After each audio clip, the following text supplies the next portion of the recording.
Sri Sachidananda Sadguru Sainath Maharaj Ki Jai.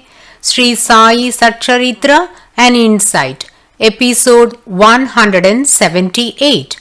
My humble prostrations at the lotus feet of our Sadguru Sai. By the divine grace of Sai, an attempt has been made to translate the gist of the divine discourse of Sri Ramanathan brother telecasted in Sai TV. This is purely done to share the glory of Sai and his divine teachings with more insight to the aspirants. Om Gurur Brahma Gurur Vishnuhu Gurur Devo Maheshwaraha Guru Sakshat Parabrahmam Tasmai Shri Gurave Namaha. Devotees, we have been listening to the most incredible leelas of Sri Sai Baba experienced by Shyama, his close association with Sri Sai Maharaj and the loving disputes that they always indulged in. The relationship between Sri Sai Baba and Shyama replicated the connection that Arjuna had with Lord Krishna, says the most ardent devotee Dr. Keshav B. Gavankar in his book Shirdi Sai Baba. To support his belief, he has quoted various instances from the holy scripture Jnaneshwari. At various circumstances, the conversation that took place between Arjuna and Lord Krishna is echoed by Shyama to Lord Sai Baba. These instances were very interesting and we have heeded to few of those in the previous episode. Now, in continuation to this, there are few captivating miracles which we can listen in this episode. Shyama would clarify all his doubts with Sri Sai Maharaj. Once he suddenly asked Sri Sai Baba, Are Deva, whether there was really a Trilok, was there a Brahma Lok, Vishnu Lok and Shiv Lok, or they are mere similes. Devotees, please pay your complete attention and listen to the response of Sri Sai Baba. This Leela is very significant and a testimony to the fact that Sri Sai Baba is the Supreme Incarnation. Though a mention of this is not made in Sri Sai SATCHARITRA, Gavankarji has highlighted the purport and was delighted in giving more intrinsic details about this experience. When Shyama asked this most important question, Sri Sai Maharaj said, Shamya, it is true. Immediately Shyama said, Deva, then show them to me. Baba always addressed Madhavrao Deshpande as Shamya in singular and Shyama also called Sri Sai Maharaj as Deva, but in singular only. This reveals merely a deliverance of their closeness. Though it was used as a singular term, Deva denotes mother. Now, in response to Shyama, Sri Sai Baba said, those are not necessary. Still, Shyama was persistent. So, Sri Sai Maharaj asserted, Yahi Aishwarya Pramane ke Devecha Aishvaya he tuj ave, which means these lokas of the devas are very magnificent and are a storehouse of all the prosperities. Still, the attribute of the Lord is more superior to all those. Initially, Sri Sai Baba tried to convince Shyama that rather than focusing on the beauty of these lokas, it is necessary to contemplate on the greatness of the Lord. All these marvelous places are equivalent to speck of dust when compared to the divine qualities of the Lord. They are far superior to anything else. But devotees, as we all know, Shyama's mental attitude will not compromise for anything less than what he desires. He would not leave Sri Sai Maharaj until his wish is fulfilled. He was an intimate friend of Sri Sai Baba, so will even go to the extent of fighting with Sri Sai Baba to get his goal accomplished. For the sake of fulfilling the desire of his loving devotee, Sri Sai Baba agreed for it and said, "Okay, Shamya, now close your eyes and then open them." Lo, Shama could see Brahmalok. Sri Sai Maharaj and Shama are witnessing this wonder, and Sri Sai Baba is describing every cosmic vision that was displayed in front of them. Shama was seeing the most beautiful ornate diamond-studded throne on which Lord Brahma was sitting. He was holding court with his ministrels. They too were sitting on beautiful golden chairs studded with gems. There was so much gold and gems that it was indescribable. Baba said, "Shamya, this is Satyalok and this is Brahmadev." Baba then asked him to open and close his eyes again, and he showed him Vaikunt Lok, which is the highest realms, where Lord Vishnu is lying on the 1,000-headed Seshanaga on the Garbhodaka, the milky ocean, with his consort, the goddess of fortune, Lakshmi Devi, in palaces with crystal wall. Devotees of Lord Vishnu travel in aerial vehicles made of jewels, emeralds and gold. The Lord is served by various munis and by Nanda, Sunanda, Prabala and Arhana. Garuda, the vehicle of the Lord Vishnu, was seated folding his hands. Lastly, Sri Sai Maharaj showed him Shivlok, the world led by Kailasha, where Lord Shiva was seated adorning the tiger skin with his matted hair. It is filled with snow-capped mountains and gushing rivers. The Shiva, Ganas, the Nandishvara and the Nageshvara were serving him. Each time Shama saw one of the lokas, Baba explained to him what he was seeing and who the presiding deity was. Shama was overwhelmed by what he saw.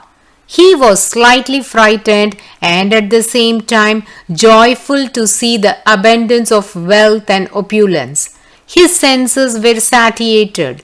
Though he didn't taste, touch or feel anything in any of the lokas, the experience he got by witnessing them appeased his sense of taste, touch and feel.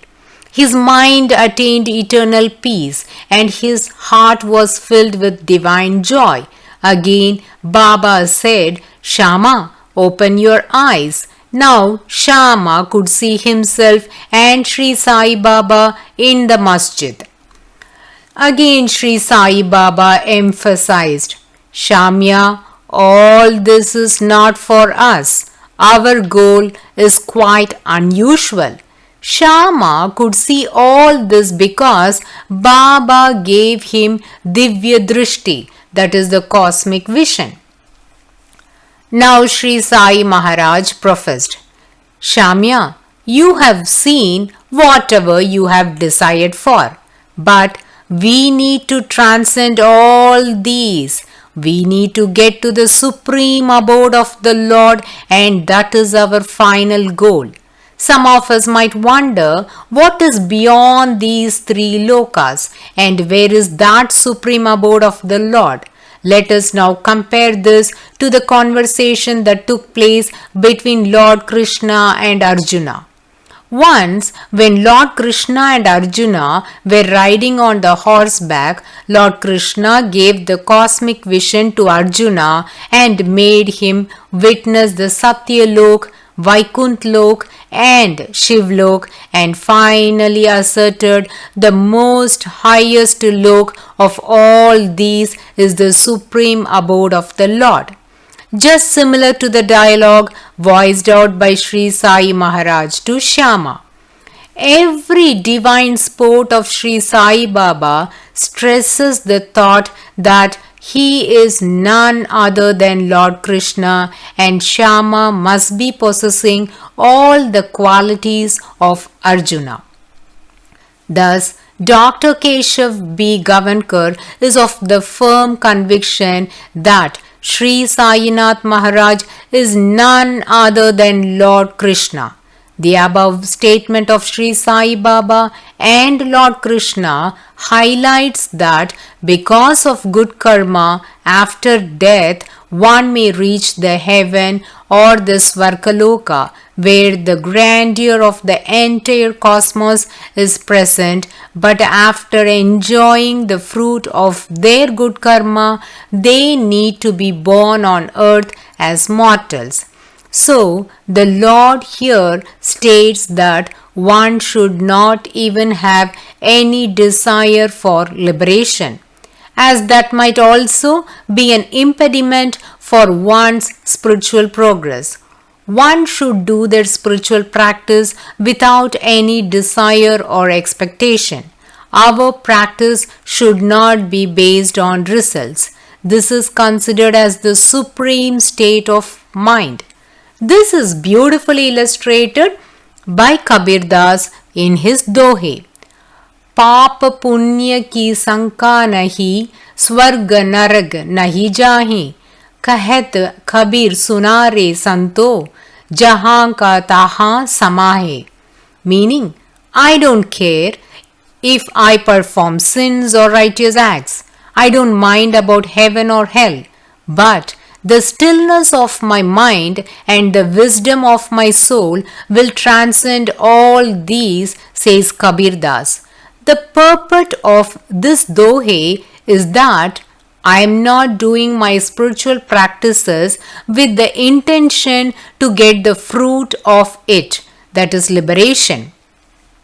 This reminds me of the situations when liberation was granted by Sri Sai Maharaj to Balaram Mankar, Vijayanand Swami and to many other devotees. Of course, we will be discussing in detail about them in the coming episodes. But at this point, I would like to recall the advice given by Sri Sai Maharaj to Vijayanand Swami. Sri Sai professed, wealth and prosperity are transient, and the body is subject to decay and death. Knowing this, do your duty, leaving all attachment to the things of this world and next. He who does this and surrenders himself to the feet of Hari will get free from all troubles and attain bliss. The Lord runs and helps him who remembers and meditates on him with love and affection. Sri Sai Baba repeatedly insisted his devotees to not get attached with the results of their good and bad deeds. This same thought was reflected in his advice to Shyama also. We need to transcend the three lokas and reach the supreme abode of the Lord, as that's our goal. Now devotees, we are closing this chapter and moving to chapter 31 of Sri Sai SATCHARITRA, which is titled as The Greatness of Darshan by Hemat Pandji. This comprises of 168 Marathi OVs.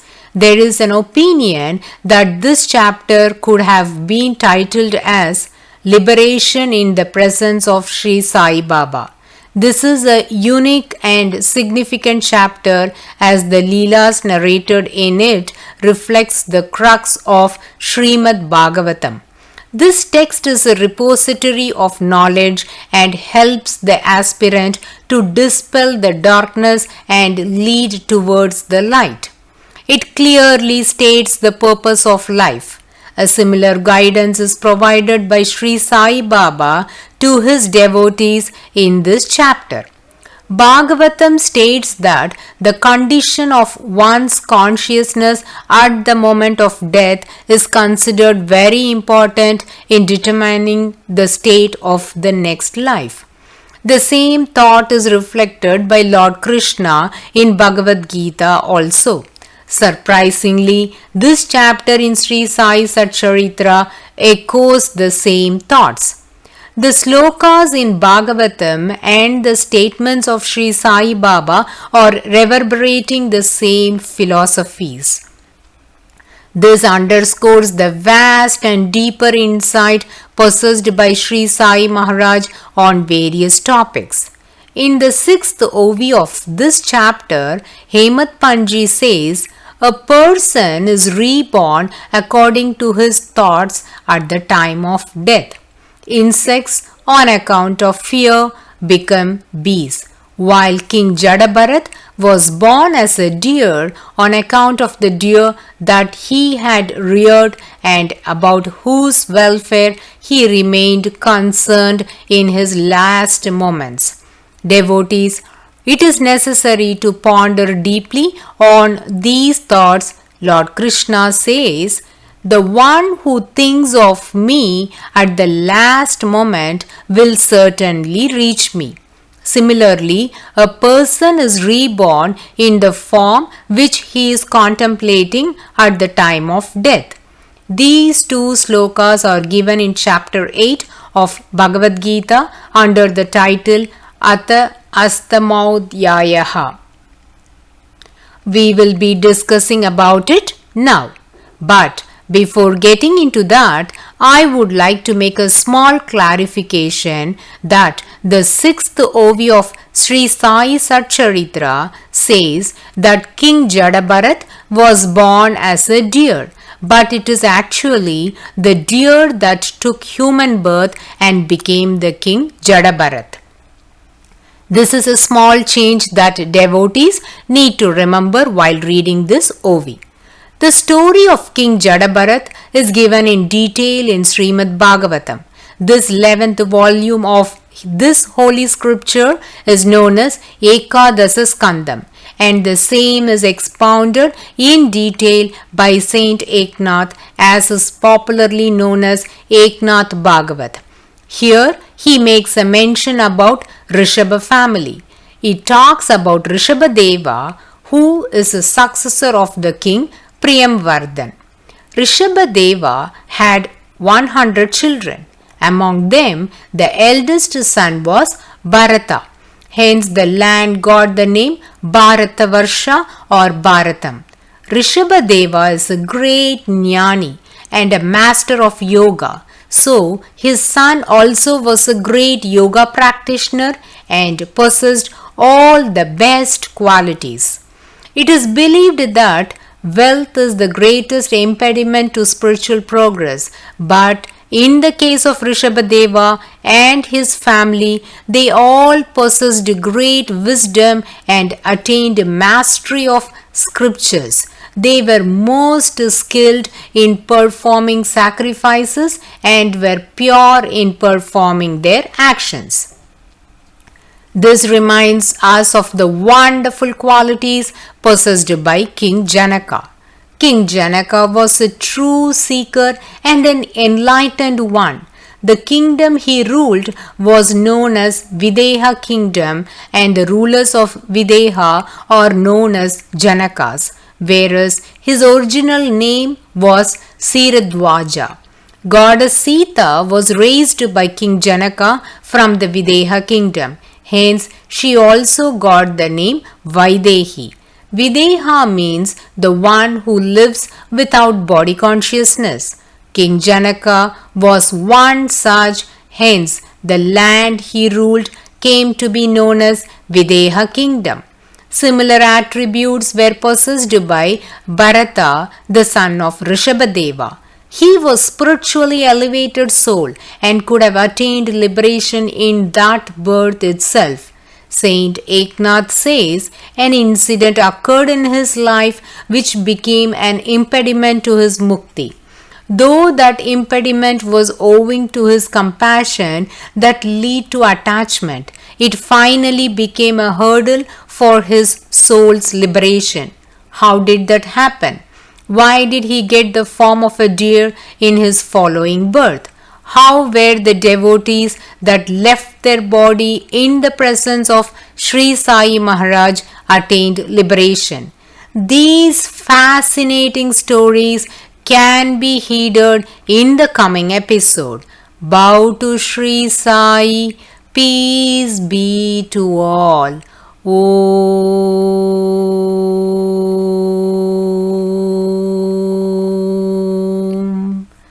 Sai Ram.